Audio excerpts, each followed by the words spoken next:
Welcome to today's podcast. The podcast is called Behind the Numbers, the podcast that seeks the personalities in the finance, technology, and risk industry. Before I dive into a very special guest today, I'd like to remind you that today's podcast is brought to you by Kinetic Core AI. Kinetic Core AI are a company that help firms grow their profits within 12 months. So if you're interested in a free growth consultancy, please drop GROW into the DMs and we can take it from there. So yeah, I'm really pleased to announce that we've got a special guest today. We've got a lady called Yeoh, hailing all the way from California and is the CEO and founder of C1 Risk, which is a governance risk and control platform, or compliance platform, shall I say. A pretty stellar career in the cybersecurity industry, working for many consultancies and RSA Archer as well. Deloitte, Protiviti, to name but a few, clearly bringing all that expertise she's gleaned over those years, client-facing, into her platform, which she's now providing to financial services, legal firms, and no doubt more to come as well. So, Lily, great to have you. How are you? Good. Thank you so much for having me here, Matt. Absolute pleasure. So without further ado, let's really get to know you a bit more. Could you tell us a bit about your background, where you've come from, a bit of your history, and take it from there. Sounds good. I think you did a pretty good job earlier, but I started my career background about 25 years ago in cybersecurity in technically as a security engineer. And at that time, I was in the semiconductor industry after graduate school. I worked for Texas Instruments, and I remember writing the first incident response handbook. And in the early days, as a security engineer, I worked on infrastructure security. I started off in cryptography and identity access management, and then I did like business resiliency and infrastructure security with a lot of the Unix and Windows Farm. Did a lot of data center consolidation and architecture for security controls. And so that's kind of my background. In the early days, it was quite technical. And then I joined a company called Deloitte. And at that place, it was kind of an early days of regulatory, basically frenzy.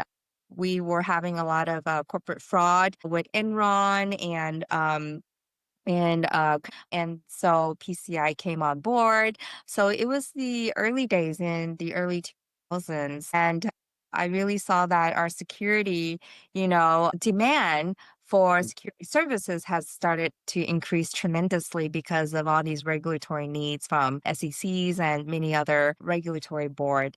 And so as a security and privacy consultant at Deloitte, I basically was deployed out into the field for many different Fortune 500, Fortune 50, some of the largest firms, and helped them build out security programs that were aligned with SEC regulations for fraud, financial fraud control and reporting and things like that. So those were my early days. I did internal and external audits, but mostly I would say 70% of my time was spent on providing security, architecture, controls, and risks and addressing threats. And, from my TI days, I've had a handful of actual incident response crisis management experience. So those were kind of eye-opening experience for me because I didn't realize that, it was still a profession that was on the rise back then when I have only know that as my only profession. Um, and so take it to the late 2000s.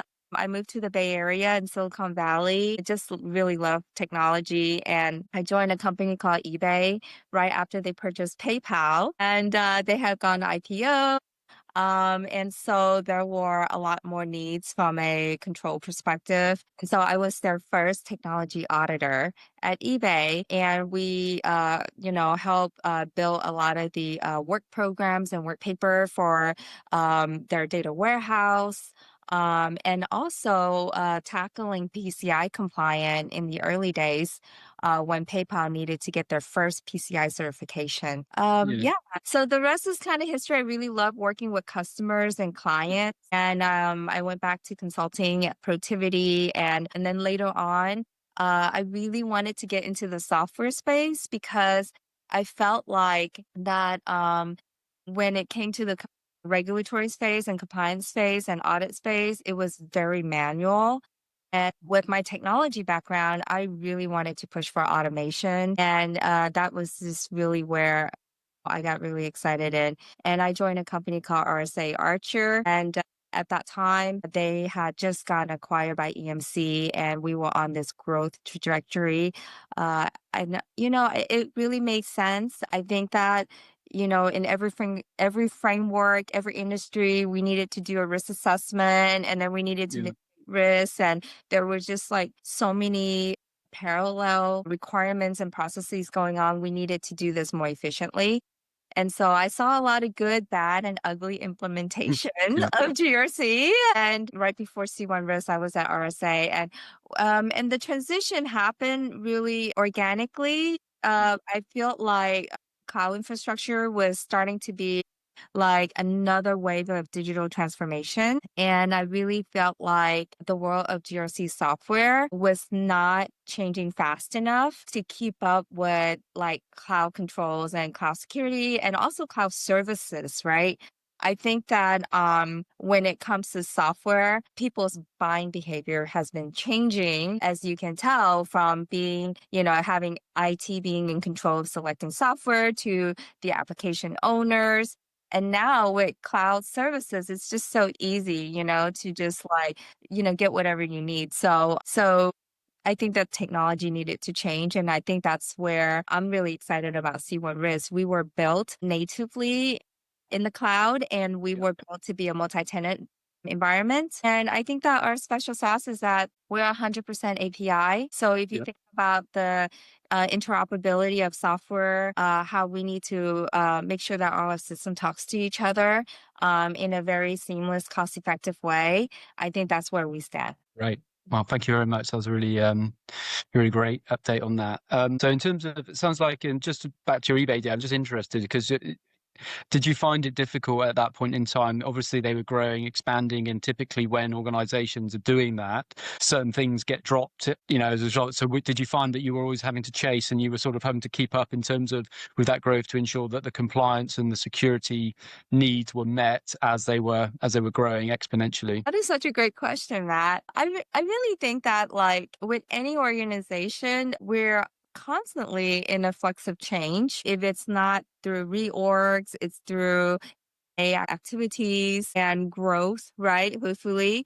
Mhm. And I think that in this profession, we're constantly working with flux of change all the time. And so my mentality and approach going into any, program is we're not striving for perfection. We're striving for progress. Yeah. We want to make progress. We can't be perfect. It's just like you can never be data breach proof, right? You can never Mhm. be 100% proof of like, you'll never get breached. I think with any risk and compliance program, it's also the same thing. That's why it's a life cycle of program, right? We're Yeah. constantly improving. And so I found it extremely exciting to be at that type of environment because you get to create a lot of like new blueprints, right? I think that like with any organization, you're going in with an existing blueprint that may or may not work so well in terms of their level of maturity of existing controls. And then you're basically working with, being a change agent or being an advocate for, new business process design and things like that. Yes. Or you can go into an organization that has no blueprint and you're working with extremely smart, people to get that set up, right? And so I think that when my time at eBay, yes, it was chaotic. I'm not going to lie. They did not have any work paper. They did not have controls like that was consistently defined. But I felt like at the same time, I worked with people who were building new technologies. And in the internet space, things were growing really fast. And so the term firewall requirement for any framework or standard in its traditional definition may or may not always be implemented exactly the same as what we traditionally think of buying a firewall, right? It could be implemented using routers and using different ways of containing and subdividing networks. So I felt like it was extremely challenging in terms of really having technical depth to really be able define your controls and define those blueprints to fit the risk that we're really mitigating. So you can't really get the control for its face value of what exactly what it said. You got to really understand what risk you're really mitigating. So I thought that was really interesting. Yeah, no, absolutely. No, that sounds good. So, being a CEO and founder, give us a bit of a background of what your day to day looks like at C1. What Well, occupies your time? well, Matt, I'm sure all of this is probably going to resonate with you. I think going from, corporate lifestyle to being an entrepreneur is completely different. But I also think that it's just so exciting for any risk professional to go into entrepreneurship because I feel like running a business is all about managing risk all the time, every day, in every single business process. And so I feel like we in this domain of subject matter expertise is in a really unique position because in my prior life, I have been in just about any business process and really looking at controls for different business processes. And now, as an entrepreneur and building a company, I get to build it the right way, right? Absolutely. I understand the controls and the risks that is facing the company and the product and the security requirements that we need to have in place. And so I feel like that's the really rewarding part is to really be able to like put your stamp into the company in the way that gives you integrity and and deliver your customer the trust that they need. I think that's just so rewarding as an entrepreneur. You can't say entrepreneur in the same sentence without talking about the bad stuff, right? I think it also takes a lot to be an entrepreneur. Like it takes a lot of, day-to-day grind. I mean, one day, you're doing really well. Another day, COVID happens and you have no idea if the world's gonna fall, right? And so I think, the challenging side, which I find it also another risk management, crisis management exercise is constantly building into your business how you mitigate those like ups and downs and crisis situation, right? And being prepared for those ahead of time. So I find entrepreneurship extremely exciting. It's not for everyone's cup of tea. You wear many, many different hats. But being in this profession, I think that we're way well more prepared than probably any other profession. Absolutely. So you're bringing your risk, your control background to bear in terms of the organization and the setup. So yeah, sounds like yeah, a good setup indeed. From an industry perspective then, so bit of insights. What are you seeing from your sort of client behavior? What are they wanting now versus what they might have wanted a year ago? Are you seeing any change in that or is it pretty static? Yeah, I think there are a couple of changes actually the only constant in our world. I think there are a couple of pillars. I think the larger organization are facing changes where there are new frameworks and new versions of their existing authoritative sources that they need to meet for compliance. So there have been a lot of updates in terms of how they need to do reporting, what they're reporting on, and maybe updating of their controls because so much of their technology infrastructure is changing. So I see that as a constant change, especially like in the regional and community banking space. They used to have data center and now everything is cloud services. A whole new update of the content and the reporting structure and things like that. And the risk change, right? It changed from a lot of internal network type of security Yeah. roles to cloud services and third party risks. And then I think in the SMB space, uh, even even the smaller startup company with two, three, four people are no longer doing compliance or risk management on spreadsheets. You're seeing that they are really looking for that encyclopedia. They're looking for those templates. They're looking for the accelerated way and a more cost-effective way to Yep. do their SOC 2 certification, their ISO certification, and their risk manage like risk. And so I think even in the SMB space, everyone's looking to do everything like faster, cheaper. The only way you can do that is to automate and leverage technology to help you do that, right? And so I think there's change in both large enterprises and SMBs. Yeah. No, absolutely. I mean, working in financial services like I had did for 20 years, the pace of change in terms of regulatory change and compliance change was continuous, and I know it continues to be the same, right? And certainly, as you touched on, that moving to the cloud has been a big game changer in how we manage third party risk, and all that good stuff. So, from your perspective, then, does that, and because of the ongoing regulatory change in these industries, do you see yourself specializing in delivering the service to certain industries so you can maintain that regulatory excellence in that field, or do you think you might be more generalist? How does that play out for you? Yeah. And unfortunately, it's not a simple answer. It's both. I think that when it comes to a platform, a technology tool play, you gotta be able to serve not only a simple end-to-end solution that people can like get things done quickly, but you gotta have the breadth of capability so that you're enabled.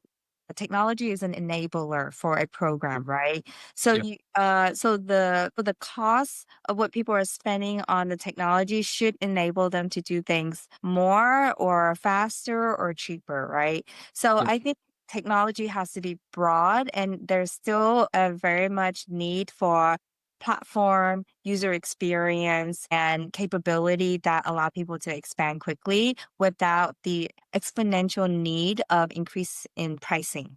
Okay. So I think that's really important.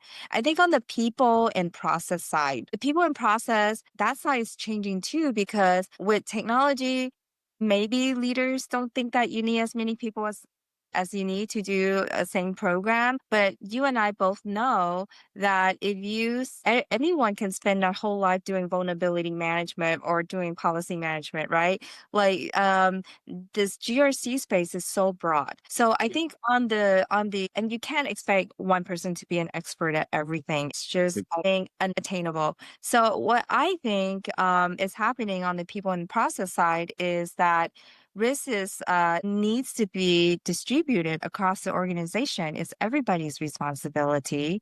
And that the GRC team is starting to morph into a program that coordinates all of this across the organization.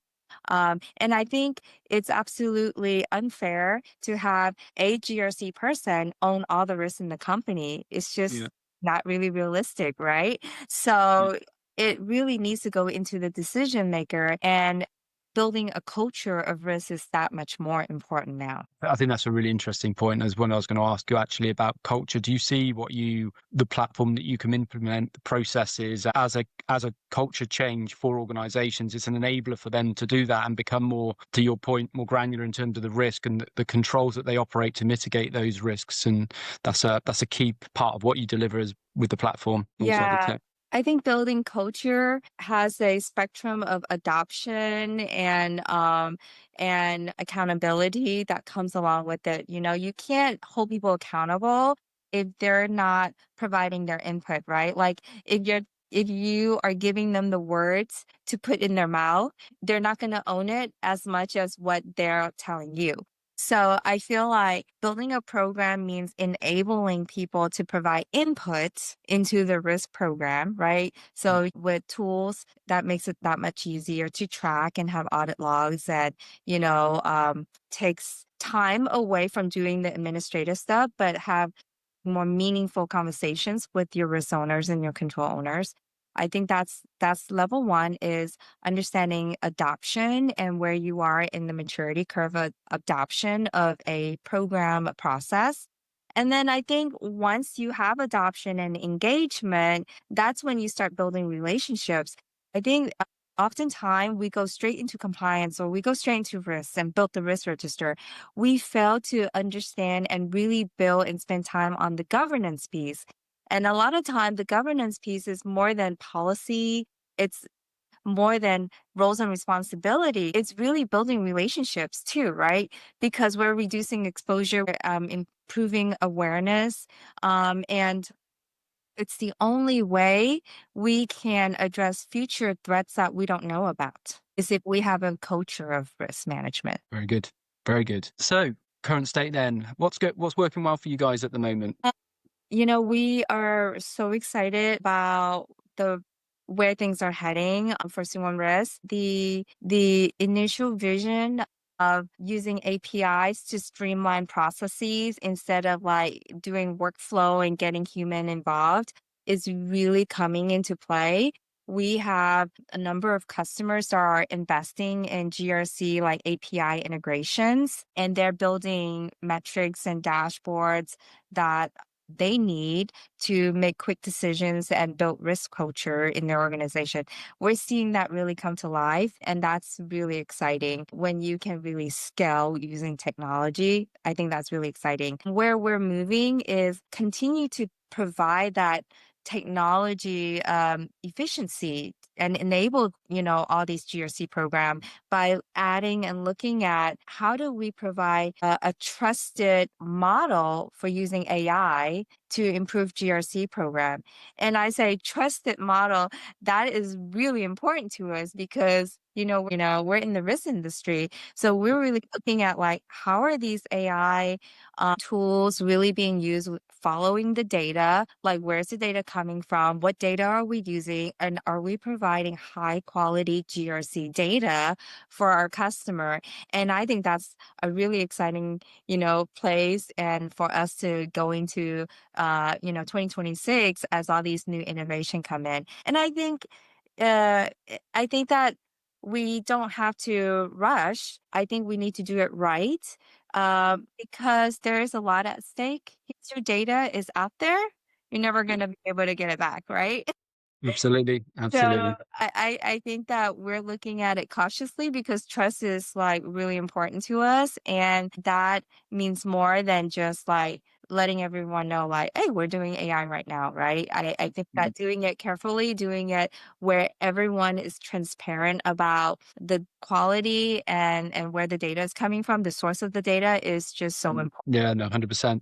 So do you, in terms of in the operations within the organization, have you been looking to adopt AI to help streamline anything you do, alongside of building it into the platform? Is there, you've got both plays going on, or? Absolutely. I think that anyone who is not adopting AI will need to rather than later, just because this technology is moving really fast. But we got to do it in a safe way, right? For us, the way we do it is it's not really connected to any of our data or customer data or anything. Some of the cool stuff that we're using AI for are things like, doing mock-ups. How do we make things more user-friendly on our, design, on our application? Yep. That has nothing to do with content of Yeah. HGC, right? So we're leveraging that because, customer are less tolerant now. User experience is really important. So I think Yep. on our engineering team, we're really looking to, expedite our design process and streamline, continue to innovate and improve on our product. I think that's really important. And I think another big area that we're using AI for is like quality assurance and testing on our SDLC process so that we can continue to keep, that lean and mean and streamline our, pricing, and the team in ways that AI can help us. Those are the things that we're looking to do, use it for. Yeah, no, absolutely. Make you competitive, right? No, it makes sense. So equally, we've talked about, the things that are working well. What's frustrating you at the moment? What's frustrating at the moment? I think that one of the things that's frustrating at the moment is I would love to see that our GRC world eventually move into a level of maturity like an ERP system, like for financial Yeah. reporting. I would really love to see standardization of reporting and frameworks, that are more streamlined. So that like, when you're doing ISO, you're talking about non-conform major and not minor nonconformity, the same as SOC 2, where, their test results or exceptions noted and no exception. Like I feel like it's kind of frustrating when we use different terminology to talk about the same thing.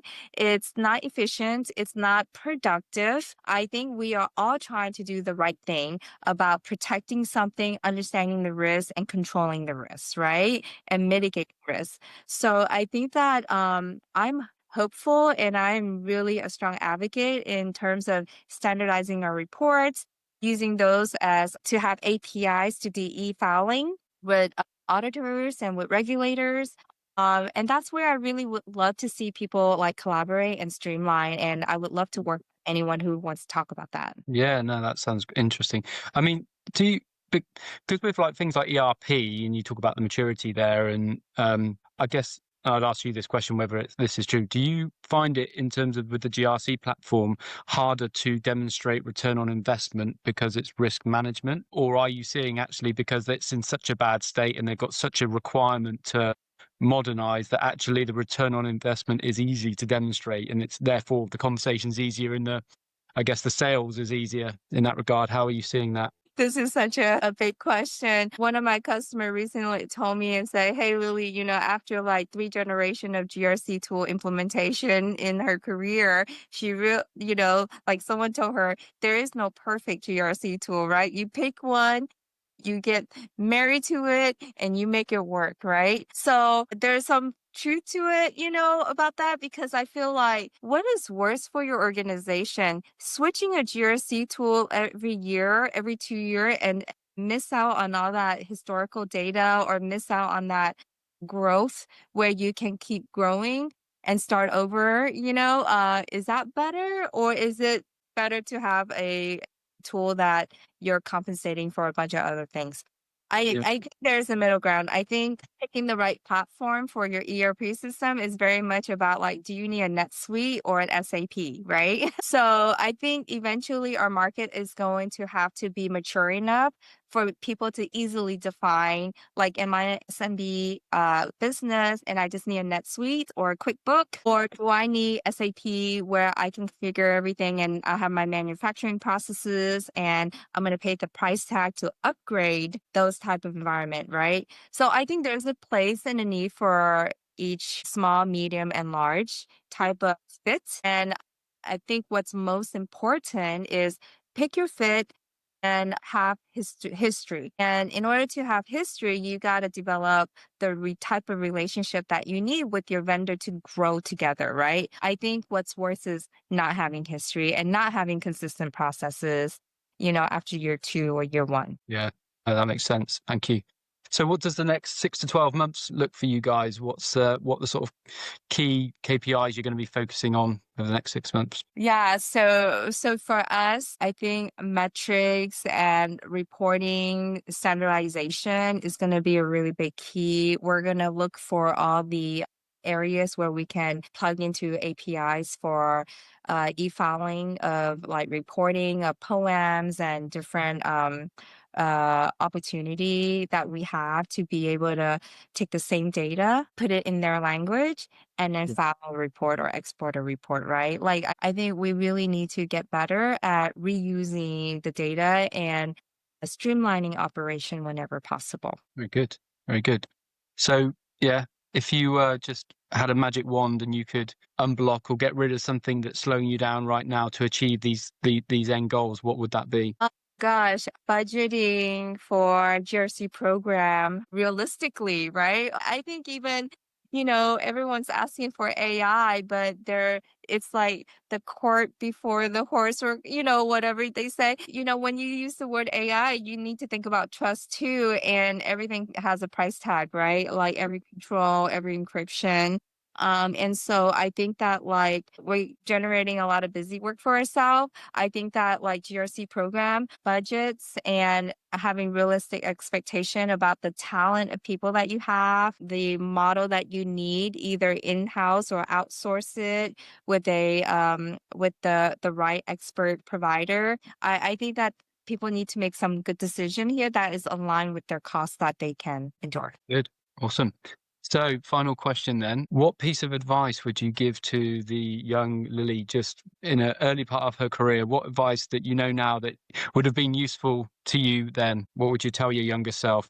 Would I tell my younger self, we don't get to somewhere great alone. There will be a lot of people along the way that will be angels along that journey. And to my younger self, maybe teenager who think they can do everything and is totally stubborn, I think that the most important thing is to really connect and learn from great people who are willing to share their knowledge, their time, and it makes the journey a lot better and also a lot more.